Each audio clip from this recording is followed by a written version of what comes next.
the dark form, one of the most common ways to explore character. Seeing our otherwise noble heroes embrace darkness is usually an opportunity to see their other sides and even facilitate character development. As for how it's played, there are so many ways. Brainwashing, possession, alternate personality, curse, the list goes on. And who's to say these forms have to be evil?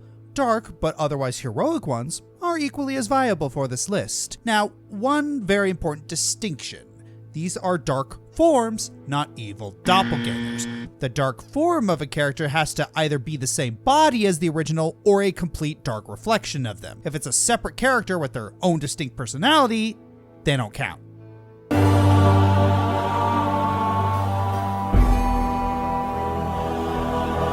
There was a time when I really wasn't nice towards the Shadow Pokemon games, and while I'm still annoyed at all the time-wasting animations and bleak corridors, I've learned to appreciate the series taking a non-standard approach to the gameplay. And what they came up with left a strong enough impression to be a major cult classic. Heck, it even gave us its own version of a brooding, edgy Pokemon form. Shadow Lugia is the poster legendary of XD Gale of Darkness, being Team Cypher's finest trump card. Surprised Ari didn't cover it in the legendaries list, but hey, good time as any to do so here. In an effort to create the most powerful Shadow Pokemon, Cypher captured Lugia and gave it the shock therapy of a lifetime. Pain we can only imagine. With it comes the most dangerous Shadow moves available. Shadow Blast, a Shadow rendition of Aeroblast, Shadow Storm, which damages multiple Pokemon, and Shadow Shed, which removes all screens and safeguards. While Shadow Lugia is indeed an absolute menace, I can't really put it any higher since the story significance is rather low. I mean, it lifted a ship one time, sure, but otherwise it's just a glorified cosmetic Lugia for Hot Topic kids to gush over. Yeah, I guess Ari wasn't missing much.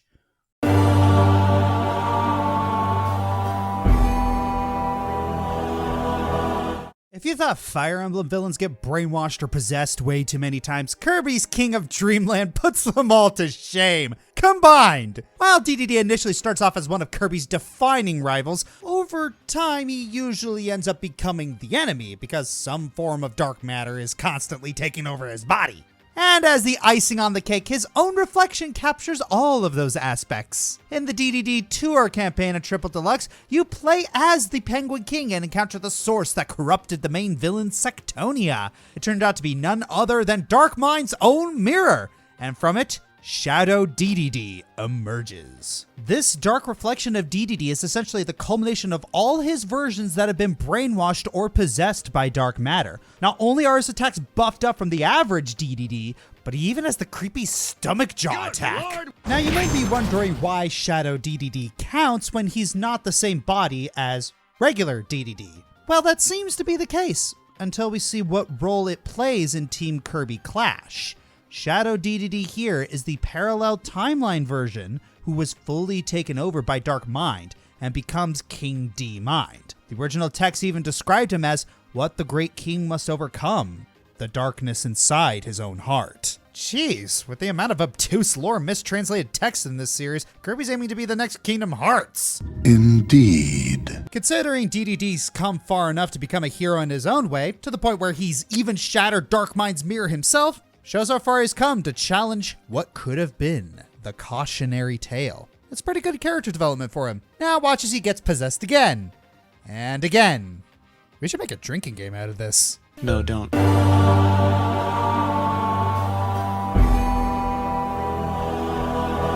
Zeno Gears, the primordial ooze from which the expansive Zeno meta franchise emerged. While certainly messy in some ways, it presents many interesting ideas while handling its religious and psychological symbolism surprisingly accurately. Among the many game's villains, there is id. Every time this guy is on screen, you know something is about to get screwed up. He shrugs off attacks like they're nothing, casually tosses a friggin' warship, and blows up a floating city. But there's something off about id. Whenever he appears, our hero, Faye, is nowhere to be seen. Now, anyone with a modicum of storytelling experience can probably guess that he's Faye's dark side. Short answer, yes. Long answer, it's complicated. As a young child, Faye's mother, Karen, was possessed by the evil Myung and subjected him to experiments. This was so traumatic for him that he created an alternate personality to deal with it. Things only got worse when Faye used his power as the contact in an attempt to kill himself. Karen was able to regain control and sacrifice herself to save him, but the whole ordeal caused the alternate personality to take over. Eventually, Faye's father, Khan, caught up with him and sealed it within him. This whole time, the Faye you saw was actually his third personality, with the other two suppressed. Oh, I get it. Id, ego, superego. When Faye finally remembers this, he's able to fuse with it and awaken to the ultimate gear, Zeno Gears. He said it! He said it!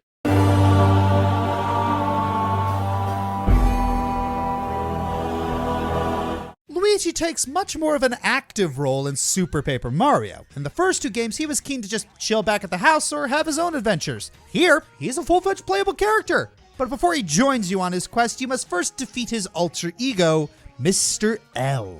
Yes, after being brainwashed by Nastasia, Luigi fights against the heroes, and it's glorious. He becomes a straight-up Saturday morning cartoon villain bent on standing in your way just for the sake of it. And despite how obvious his disguise is, none of the other characters ever bother putting two and two together. My headcanon is that people just think so highly of Luigi that him turning into a villain doesn't even cross their minds. Even though he only shows up twice, he still makes such an impact that I had to include him. Not even showing up after a world ends will stop him from spouting quips. I think the only thing that prevents Mr. L from being any higher is that he doesn't really have that interesting of a backstory. I feel like they could have potentially done something with the whole secretly jealous of Mario thing. And again, that will lead to more evidence for the Mario is secretly evil, you guys BS.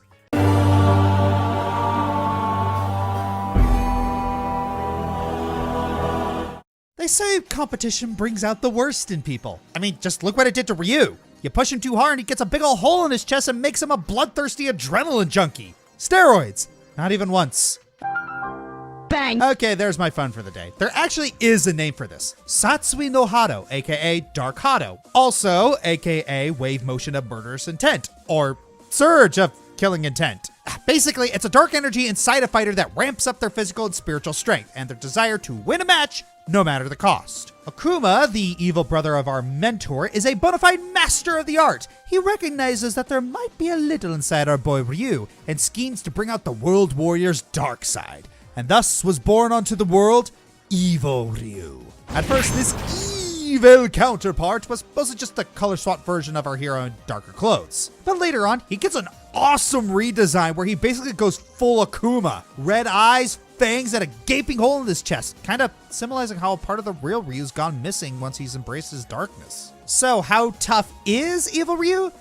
Well, think about how powerful our pure boy is, then imagine that he stopped holding back. And now you're barely even halfway there. We're screwed. You know that gash on Sagat's chest? Evil Ryu caused that the first day he was brought out. His strongest move, the Raging Demon, obliterates an opponent's soul with the strength of their sins, meaning the more nasty no-nos you've committed, the more painful your death is. Heck, in the Asura's Wrath crossover level, Asura actually sees Evil Ryu as his equal. If this galaxy-dodging and god-punching rage boy sees someone as on his level, you know they gotta be pretty dang tough.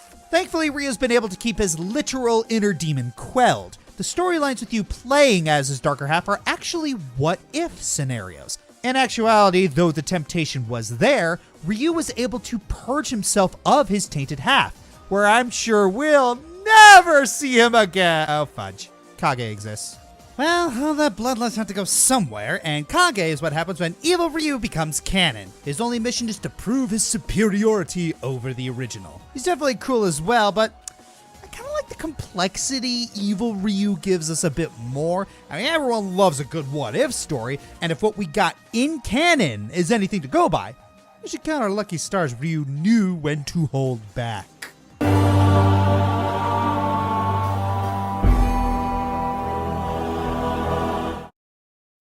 Y'all knew this was coming. Of course, the series that says the word Darkness. Darkness. so much you can make a drinking game out of it has a dark form for our dear protagonist, Sora. Thing is, Sora technically has two dark forms. Anti-form in KH2 and Rage form in KH3. I don't mind telling you, there was a lot of debate over which one should be on the list. But then we realized something. Anti-form and Rage form might be the same thing in different stages. Let me explain. Anti-form came about because Sora's heart couldn't take the strain of the dry forms after he stabbed himself with the keyblade of people's hearts in order to free Kairi. So every so often, the darkness would consume him and send him into anti-form. Anti-form is wild, untamed, slashing at everything and anything within reach. Anti-form's movement is also wild, almost bestial, fidgeting like a caged animal even when idle. Rage form, on the other hand, is more controlled. Sora can choose to enter this form and he retains his Keyblade. His movements are also much more tame. At the end of Kingdom Hearts 2, Sora learns that darkness in and of itself isn't evil.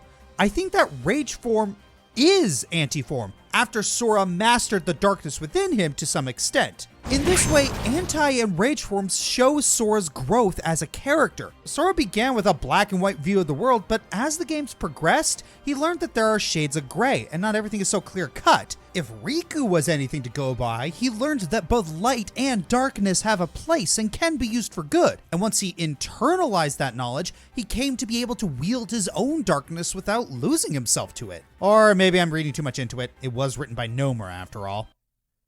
Hey, wait a minute! If Sora and Riku are walking proof that light and darkness can coexist, that means that Xehanort's wipe existence to a clean slate so darkness can't destroy everything because darkness is always bad plan was just him either being stupid, stubborn, or both! Ow! Why does he suck the more I think about this franchise?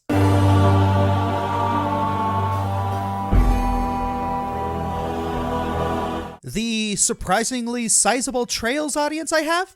Shout out to all y'all. We talked about these bosses a couple times, so let's get into the story and lore. Don't worry, it won't be too bad. I'm only going to talk about and spoil lore in 4 80-hour games. I promise I will keep it brief, but spoilers for the entire Cold Steel saga here. In Trails of Cold Steel, we follow human friendship speech Rene Schwarzer as our main protagonist, and he's... well, think what happens if a Persona protagonist could speak, and we get Rene.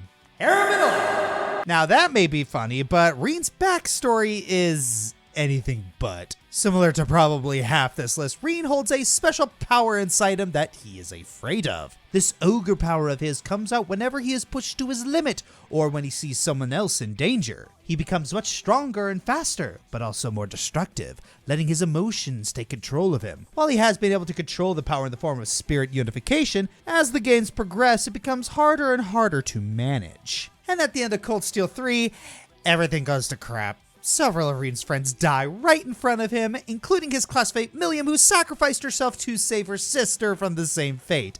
This makes Rene lose absolute control, succumbing to his power and corrupting his divine knight. And then he proceeds to absolutely obliterate the final boss and get captured by the main villain. Oh man! In Cold Steel 4, you see him chained, completely corrupted by his power. His name is erased, and all he feels is hate and anger towards those who killed his friends. It takes all of his comrades finding him and his students defeating him in battle to awaken him from the curse within him. Oh, but it isn't over. Rene has to spend the rest of the game in fear of his power, as it can re-corrupt him at any moment. Which actually translates into an in-game mechanic.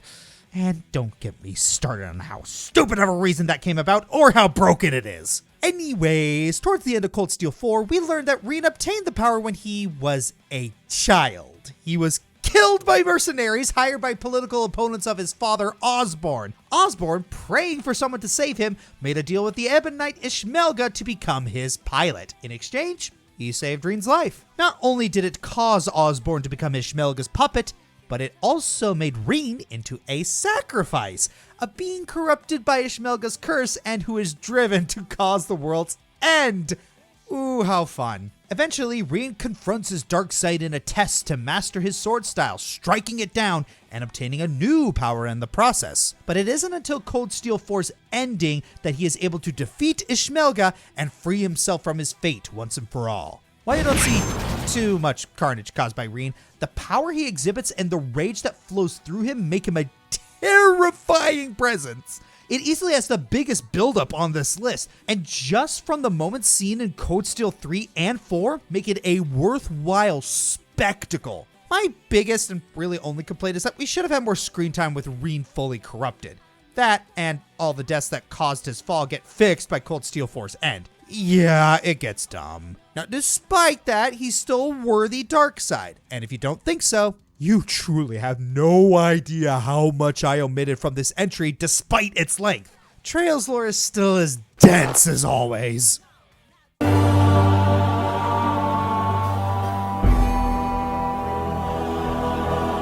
It's life, but you don't get to pick what you inherit from your family. You could get stuck with a lot of baggage, a kind of useless knick-knack, or a demonic alter ego made from your dad's genes. Oh, like you've never looked on Ancestry.com and found demonic parasocial bond in your bloodline. And that's exactly what Jin from the Tekken series got stuck with.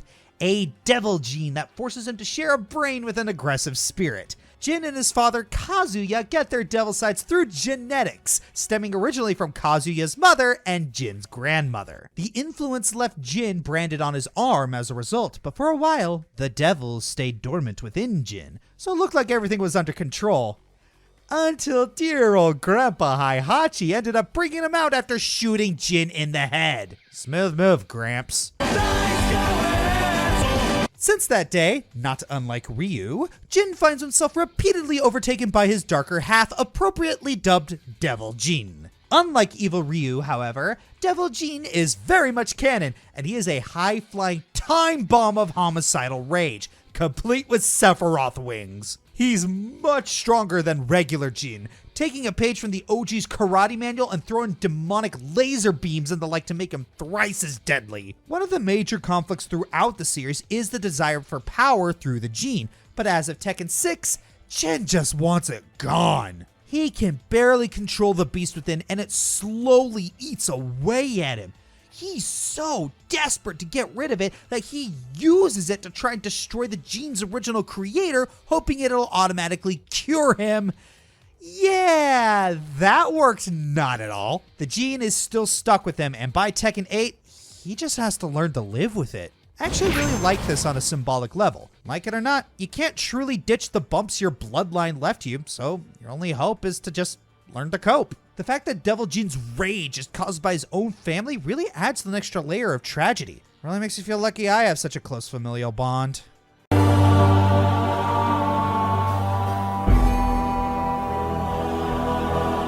Looking back, the original Jak and Daxter kinda reminds me of Season 1 of Avatar: The Last Airbender. Things start out bright, silly, and adventurous. Then the next adventure comes around and things take a much darker turn, reminding you that even cartoon worlds ain't all sunshine and cactus juice. So why do I make this comparison? Because that's kinda what ends up happening in Jak 2. Set 500 years after the events of the first game, time travel, our titular twosome find themselves on another misadventure in Haven City, a dystopian landscape under the pressure of Baron Praxis's tyrannical thumb. Jak ends up getting kidnapped by Praxis and is forced to endure 2 years of being experimented on with Dark Eco. For context on why we're inevitably doomed, Dark Eco was shown to be bad. Like, really, really bad. It kills you instantly, and if it doesn't do that, it mutates you or turns you evil. And for Praxis's little experiments, he had Jak pumped full of the tainted stuff. Already we're incredibly worried, especially after I'm gonna kill Praxis! Guys, those are the first words we've ever heard Jak say. The words "oh" and "bugger" would seem to be appropriate. And thus, Dark Jak is born, where his worst impulses are heightened. He becomes supercharged, and worst of all, he can barely recognize friends from foes. He even gains new powers like the Dark Bomb and Dark Blast. Even after Jak returns to normal, he's never truly free of his new persona. He can collect Dark Eco along the way and go rogue at will. But considering how ruthless he is, do we really want to risk that? Jak Monster! No, you are not. It's been said that Dark Jak was underutilized for Jak 2. Yeah, I could definitely see how, considering recharging the form takes freaking forever. But consider where Jack was at the start of the series. The strong, virtuous, silent type.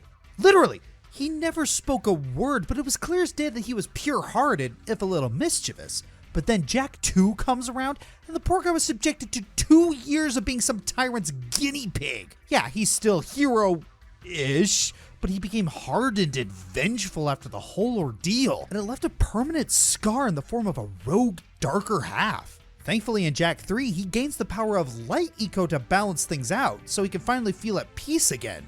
Still, what he had to go through to get there. I'm shuddering just thinking about it. Hegemon Edelgard, Fire Emblem 3 Houses. She's upset about the lack of humanity, but then turns herself into a zombie. And how do you spell hypocrite? Wild Iori, King of Fighters. I have sleep paralysis nightmares about a face like his. Oni Akuma, Street Fighter. A slightly darker version of an already dark character.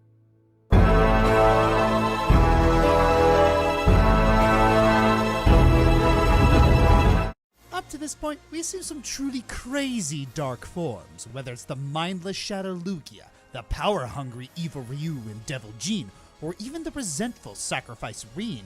It was hard to order these monsters, but it wasn't hard to figure out number one, as while all these characters do crazy things, they don't compare to the discarded knight who lusted for the power of the evil sword. It's been so long since we talked about Soul Calibur, but when making this list, Nightmare was one of the first dark forms to come to mind. His bloodlust and infamy in the fighting game community make him an easy choice for this list. But why is he number one? Well, let's take a look at the man whose dark side he belongs to, Siegfried. Siegfried grew up as a swordsman, training under his father Frederick, a proud knight. When Frederick left to participate in the Crusades, Siegfried fell into and became the leader of a group of thieves. The group decided to target and steal from a group of Crusader deserters, and Siegfried was able to kill their leader. However, when he looked at the man he killed, it turned out to be his father. He went through a psychotic breakdown from this and convinced himself that someone else killed his father. He sought out the blade's soul edge, thinking it would be the only thing that could kill his father's killer. In a cosmic sort of way, yes. When he found it, the blade spoke to him, promising to resurrect his father if he gathered enough souls to restore the blade's power. Siegfried accepted, killing many people and feeding the blade. At least, until he succumbed to the sword's powers, transforming him into the Azure Knight, Nightmare. As the main antagonist of the series, Nightmare gathers friends and foes alike to harvest souls for him to restore Soul Edge and his power, all to destroy the world through it. His bloodlust put the world into chaos, but was eventually defeated by Kilik and Xianghua, freeing Siegfried in the process. Siegfried, free from his psychotic episode and remembering bits from his time as Nightmare, distanced himself from the world, hoping to atone. But it didn't work. Soul Edge's influence still existed within Siegfried, and it eventually corrupted him again, leading to Nightmare's revival. But don't worry, he was much more tame this time. Just kidding. He led another massacre across Europe, seeking Soul Edge's pieces. Eventually, Siegfried was freed, for good, after fighting Raphael prior to the events of Soul Calibur 3. A desperate strike from Raphael pierced Soul Edge enough for Siegfried to regain control and free himself and Soul Calibur from its hold. Nightmare then possessed Siegfried's discarded armor and became his own entity separate from the Fallen Knight. The two then clashed many times throughout Soul Calibur 3, 4, and Legends, hoping to end the other for good. But then Sophicia's kids went all ballistic and reset the universe, causing all the events depicted prior to happen in a slightly different way. And now Siegfried is canonically still stuck as Nightmare. I can't do anything right. Loser! You're a loser!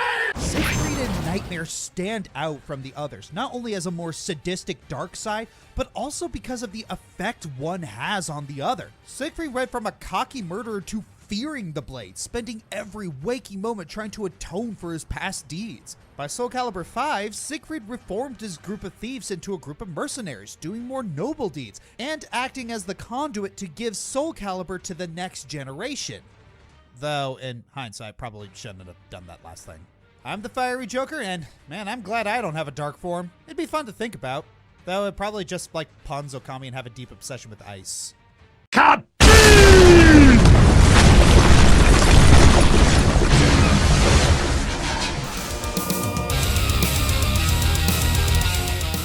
Hey everyone, this is Josh. If you like this video, please like, subscribe, leave a comment, and share the video around. Please check out my other social media like my Twitter, Twitch, and Tumblr. Check out my other channels such as Joshua Burner for reactions and other stuff, Dragon Fighter Gaming for tabletop, and Bob Equestria for cartoons. Consider checking below the video and donating to my Patreon, Streamlabs for my merchandise, or becoming a YouTube member. Thanks for watching.